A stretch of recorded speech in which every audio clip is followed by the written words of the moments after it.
अस्सलाम वालेकुम दोस्तों, उम्मीद है कि आप सब खैरियत से होंगे। जैसा कि आप सब जानते हैं कि जापानीज़ एम्बेसी ने पाकिस्तानी स्टूडेंट्स के लिए अंडर ग्रेजुएट स्कॉलरशिप्स की अनाउंसमेंट की है, जो कि मैक्स के नाम से है। ठीक है, जैसा कि आप स्क्रीन में भी देख सकते हैं कि the ministry of education, culture, sports, science and technology max of Japan offers scholarships to international students who wish to study at Japanese universities as undergraduate students under the Japanese government Max Scholarship Program। इसका जो status है वो इस वक्त open है, यानी कि इसे अभी ओपन किया गया है। ये स्कॉलरशिप ओपन है और जो इसका लेवल है वो अंडर ग्रेजुएट है। अंडर ग्रेजुएशन यानी कि FSC के बाद जो स्टूडेंट्स हैं वो इसके लिए अप्लाई कर सकते हैं, वो एलिजिबल हैं इस स्कॉलरशिप के लिए। इवन के वो स्टूडेंट्स जिन्होंने यूनिवर्सिटीज़ में बैचलर प्रोग्राम में एडमिशन लिया वो भी इसी स्कॉलरशिप के लिए एप्लीकेबल हैं, वो भी इस स्कॉलरशिप के लिए अप्लाई कर सकते हैं। उसके बाद है प्रोग्राम्स कौन कौन से इसके अंदर अनाउंस किए गए हैं। तो तकरीबन इसके अंदर जो प्रोग्राम है वो हर फील्ड के रिलेटेड जो हैं, इंजीनियरिंग, साइंस, आर्ट्स और physical sciences, natural sciences, medicine के रिलेटेड जितने भी शोबा जाते हैं वो सारे के सारे इसके अंदर अनाउंस किए गए हैं। और इसके लिए जो अप्लाई करने की लास्ट डेट है वो है 10 जुलाई 2020 तक आप इसके लिए अप्लाई कर सकते हैं। ठीक है, और ऊपर लिखा हुआ है कि जो प्रेफरेंस इन शॉर्ट लिस्टिंग में be given to students who have studied advanced mathematics in intermediate और A लेवल्स। ये शॉर्ट लिस्टिंग करते हैं पहले और फिर उस शॉर्ट लिस्टिंग के बाद जो शॉर्ट लिस्टेड कैंडिडेट्स होते हैं उनका टेस्ट लिया जाता है। और जो टेस्ट है वो उसके लिए यहाँ पर लिंक मैंने दिया हुआ है, पास्ट पेपर सैम्पल्स। ये जो लिंक है पास्ट पेपर सैम्पल्स, यहाँ पर आप क्लिक करके तो पास्ट पेपर सैम्पल जो हैं वो भी यहाँ से डाउनलोड कर सकते हैं। यानी कि जो प्रीवियस ईयर्स में कैंडिडेट्स ने टेस्ट दिए हैं इस स्कॉलरशिप के लिए वो सारे के सारे अवेलेबल हैं। तो आप जो पास्ट पेपर्स हैं वो यहाँ से भी डाउनलोड करके उसकी अच्छे से तैयारी भी कर सकते हैं। बहुत सिंपल सा स्कॉलरशिप है ये और कोई कॉम्प्लिकेटेड मेथड नहीं है इसका, और बहुत कम्पिटेटिव और बहुत ज़्यादा हाईली पेड स्कॉलरशिप जो है ये। इसकी जो अमाउंट है वो जापानीज़ यन 1,17,000 यन जो है वो जापानीज़ अमाउंट बनती है। इसको आप पाकिस्तानी करेंसी में कन्वर्ट कर लें तो 1,74,000 के राउंड अबाउट जो है वो अमाउंट बनती है, जो कि बहुत अच्छी खासी अमाउंट है अंडर ग्रेजुएट लेवल का स्कॉलरशिप के लिए। इसके लिए जो हमें डॉक्यूमेंट्स रिक्वायर होते हैं उसमें ये डॉक्यूमेंट्स दिए हुए हैं कि सबसे पहले एक मार्कशीट फॉर्म है जो कि आप यहाँ पर क्लिक करके डाउनलोड कर सकते हैं। नंबर 2 पे आपके पास है एप्लीकेशन फॉर्म, जो कि आप यहाँ पर क्लिक करेंगे तो एप्लीकेशन फॉर्म भी डाउनलोड हो जाएगा। और उसके बाद नंबर 3 पे है academic detail marksheet of secondary school, यानी कि मैट्रिक या O लेवल की जो आपके पास डिटेल मार्कशीट है, डिग्री है या आपके पास जो रिज़ल्ट कार्ड है उसकी अटेस्टेड फ़ोटोकॉपी जो है वो आपको चाहिए। नंबर 4 पे जो है वो हायर सेकेंडरी स्कूल की यानी कि FSC की A लेवल किया अगर आप लोगों ने, या FSC है आपका, ICS है, FA है, जो भी है उसकी जो आपके पास रिज़ल्ट कार्ड है, मार्कशीट है, उसकी अटेस्टेड कॉपी चाहिए। और नंबर 5 पे जो है वो attested copy of certificate of enrolment from current educational institution if applicable. ये उन स्टूडेंट्स के लिए है, ये आप ध्यान में रखिएगा कि जो स्टूडेंट्स इस वक्त यूनिवर्सिटीज़ में एनरोल हैं ये उनके लिए है। जो लोग FSC करके अभी फ्री हैं ये उन लोगों के लिए नहीं है।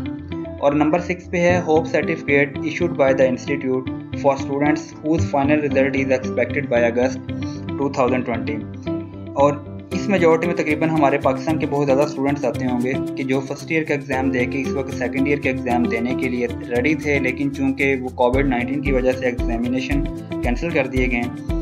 तो आप लोग अपने अपने कॉलेजेस से जहाँ से आप लोग पढ़ रहे थे वहाँ से जाके आप सर्टिफिकेट बनवाएंगे, जिसमें ये मेंशन किया होगा कि आपका जो रिज़ल्ट है वो अगस्त 2020 तक आ जाएगा। अगर आपका रिज़ल्ट अगस्त 2020 तक एक्सपेक्टेड नहीं है तो आप इस स्कॉलरशिप के लिए अप्लाई नहीं कर सकते।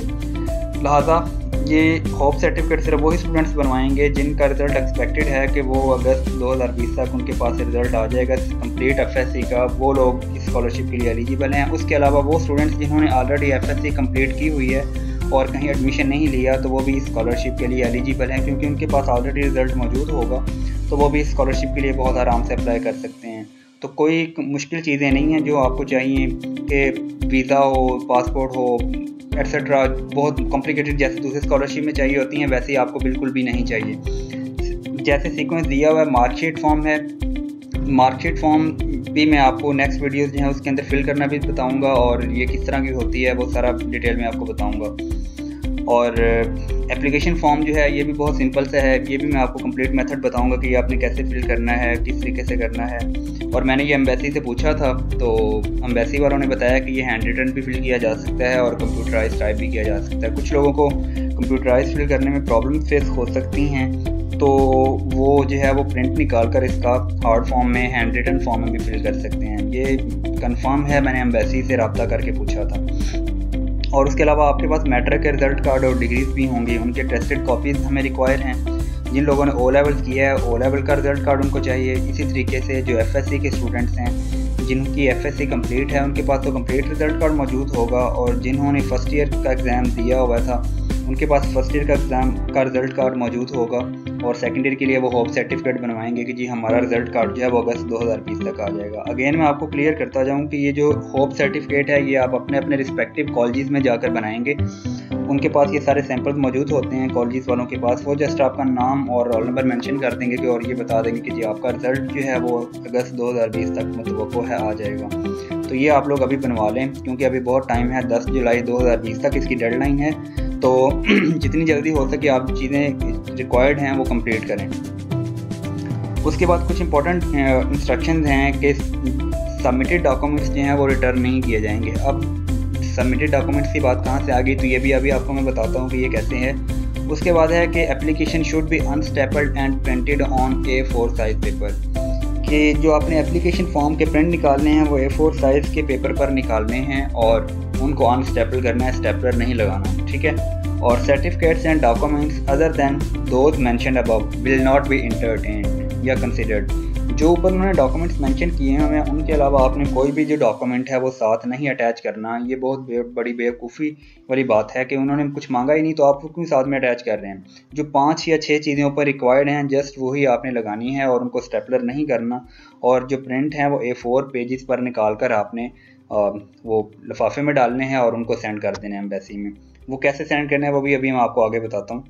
और लास्ट पॉइंट है जो कि बहुत इंपॉर्टेंट है, knowledge of Japanese language and IELTS TOEFL is not mandatory, यानी कि ये आपको अभी फ़िलहाल लाजमी नहीं चाहिए। अदरवाइज़ स्कॉलरशिप्स ऐसे होते हैं जिनके लिए आपको आइल्स या टॉफल जो है वो रिक्वायर होता है, लेकिन इस स्कॉलरशिप के लिए आपको ना तो जापानीज़ लैंग्वेज का कोई नॉलेज रिक्वायर है और ना उसके अलावा आइल्स और टॉफल जो है वो लाजमी है, ठीक है। अब जैसे मैंने आपको पहले बताया था कि स्टूडेंट्स जब अप्लाई करते हैं तो अप्लाई करने के बाद क्या होता है, शॉर्ट लिस्टिंग होती है और शॉर्ट लिस्टिंग के बाद फिर फर्दर उनको इंटरव्यू और टेस्ट के लिए जो है वो बुलाया जाता है। अब इंटरव्यू और टेस्ट के लिए हमारे पास 2 ही सेंटर्स हैं इनके, एक तो इस्लामाबाद का है और दूसरा है कराची का।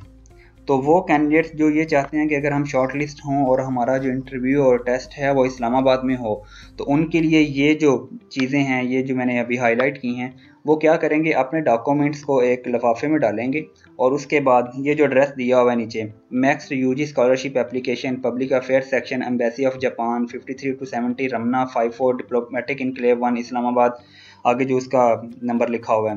तो इस एड्रेस पर आपने क्या करना है, अपने वो जो डॉक्यूमेंट्स हैं जो ऊपर मेंशन किए हुए हैं 5 या 6 टाइप के जो डॉक्यूमेंट्स मेंशन हैं, वो आपने क्या करना है, इस एड्रेस पर सेंड कर देने हैं। अगर आप लोग चाहते हैं कि जी हम इस्लामाबाद में टेस्ट और इंटरव्यू के लिए अपीयर होना चाहते हैं, अगर आप शॉर्ट लिस्ट होते हैं तो।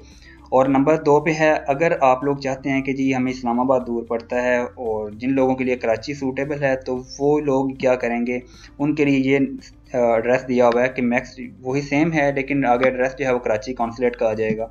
तो आपने वो कराची का फिल करके वहाँ पर उनको पोस्ट करने हैं, ठीक हो गया। इसके बारे में उन्होंने कहा हुआ था कि जो डॉक्यूमेंट्स आप हमें सेंड करेंगे वो आपको रिटर्न नहीं किए जाएंगे। और एक बहुत इंपॉर्टेंट बात ध्यान में रखिएगा कि आपको रिसीविंग नहीं दी जाएगी, यानी कि आपके डॉक्यूमेंट्स एम्बेसी में वसूल हुए हैं या नहीं हुए हैं, इसके बारे में कोई कन्फर्मेटरी ईमेल जो है वो आपको सेंड नहीं की जाएगी, क्योंकि ह्यूज अमाउंट ऑफ कैंडिडेट्स होते हैं, तो वो हर एक को नहीं बता सकते कि आपके डॉक्यूमेंट्स हमें रिसीव हो गए। सिर्फ और सिर्फ वही कैंडिडेट्स जो शॉर्ट लिस्ट होंगे उनको फर्दर कांटेक्ट किया जाएगा टेस्ट और इंटरव्यू के लिए। और वो कहाँ किया जाएगा, वो आप ऑलरेडी टेस्ट सेंटर अपना चूज़ कर चुके होंगे कि हम इस्लामाबाद में अपीयर होना चाहते हैं या कराची में अपीयर होना चाहते हैं, ठीक है। तो शॉर्ट लिस्टिंग जो है उसके लिए उन्होंने यहाँ पर बताया हुआ है कि preference in shortlisting may be given to students who have studied advanced mathematics in intermediate और A level, यानी कि प्रेफरेंस ऐसे स्टूडेंट्स को दी जाएगी जिन्होंने इंटरमीडिएट और A लेवल में एडवांस मैथमेटिक्स जो है वो स्टडी किया होगा। ठीक है, तो ये एक बहुत अच्छी अपॉर्चुनिटी है और बहुत सिंपल सा मेथड है इसका, कोई मुश्किल वाली बात नहीं है। अगर आपको किसी जगह पर कोई भी कन्फ्यूजन हो फॉर्म फिल करने में या कुछ चीज़ की समझ नहीं आ रही तो आप काइंडली कमेंट में मुझे कमेंट करके पूछ सकते हैं। उसके अलावा हमारा जो फेसबुक पेज है यूई स्कॉलरशिप पोर्टल, जिसका लिंक मैंने इस पोस्ट के एंड पर दिया हुआ है, तो आप वो फेसबुक ग्रुप भी ज्वाइन कर सकते हैं, वहाँ पर भी आप मुझसे पूछ सकते हैं। तो मैं आपको इंशाल्लाह इस सारे मेथडोलॉजी के लिए फैसिलिटेट करूँगा। ठीक है, तो अपने दोस्तों के साथ, अपनी फैमिलीज़ के साथ ये शेयर करें। बहुत कम्पिटेटिव और बहुत हाईली पेड स्कॉलरशिप है। आप अंदाज़ा लगा लें कि इसकी जो स्टिपेंड की कीमत है वो जापानीज़ करेंसी में 1,17,000 जापानीज़ येन बनती है, जिसे पाकिस्तानी करेंसी में कन्वर्ट करें तो ऑलमोस्ट 1,74,000 रुपीज़ बनता है, जो कि बहुत ह्यूज अमाउंट है। आप बहुत इजीली वहाँ सर्वाइव भी कर सकते हैं और अपने घर में अंडर ग्रेजुएट स्टडीज़ के दौरान आप अपने घर को भी सपोर्ट कर सकते हैं। ठीक है, तो आप अपने रिलेटिव्स के जो स्टूडेंट्स हैं जो FSC कर चुके हैं या FSC के भी एनरोल हैं, यानी कि सेकेंड ईयर के एग्ज़ाम देने थे जिन्होंने, आप उनको बताएं और उनको लिए अप्लाई करें। और अगेन एक और चीज़ है कि जी कितने नंबरों वाला जो है वो इसके लिए अप्लाई कर सकता है, जो कि मैं भूल गया था। तो मिनिमम रिक्वायरमेंट होती है हर स्कॉलरशिप के लिए, तो मिनिमम आपके पास जो 70 to 75% जो मार्क्स हैं वो मैट्रिक में और इंटर के अंदर आपके पास लाजमी होने चाहिए इस स्कॉलरशिप के लिए। अदरवाइज़ जितने मैक्सिमम परसेंटेज आपकी होगी उतने ब्राइट चांसेस होंगे स्कॉलरशिप के, लेकिन मिनिमम जो क्राइटेरिया है वो 70 to 75% के करीब है। ठीक है, तो इसके अकॉर्डिंग आप लोग अप्लाई करें।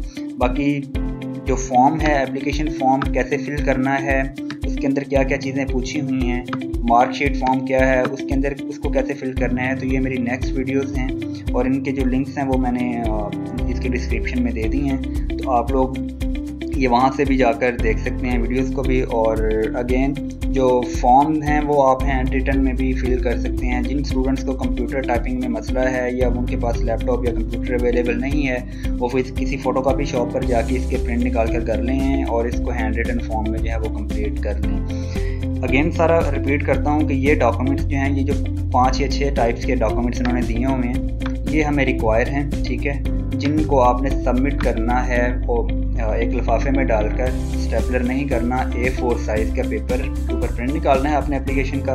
और इस्लामाबाद के अंदर जो कैंडिडेट्स अपीयर होना चाहते हैं टेस्ट और इंटरव्यू के लिए, वो ये वाला एड्रेस चूज़ करेंगे लिफाफे के बाहर, और जो लोग कराची में अपीयर होना चाहते हैं उनके लिए जो एड्रेस है वो ये वाला होगा। इसके अलावा कहीं कोई टेस्ट नहीं होगा इनका, लाहौर इधर उधर कोई सेंटर नहीं है इनका, सिर्फ और सिर्फ इस्लामाबाद में और कराची में है। और ये चूँकि एम्बेसी के थ्रू हैं, इसलिए आप डायरेक्टली जो एम्बेसी के साथ भी रब्ता कर सकते हैं। अगर आपको कोई कन्फ्यूजन हो किसी किस्म की तो आप मुझसे भी पूछ सकते हैं और डायरेक्टली एम्बेसी से भी कांटेक्ट कर सकते हैं। ठीक है, और अगर फर्दर कोई आपकी क्यूरी हुई तो प्लीज़ कमेंट में पूछिएगा और दुआओं में याद रखिएगा। अल्लाह हाफिज़।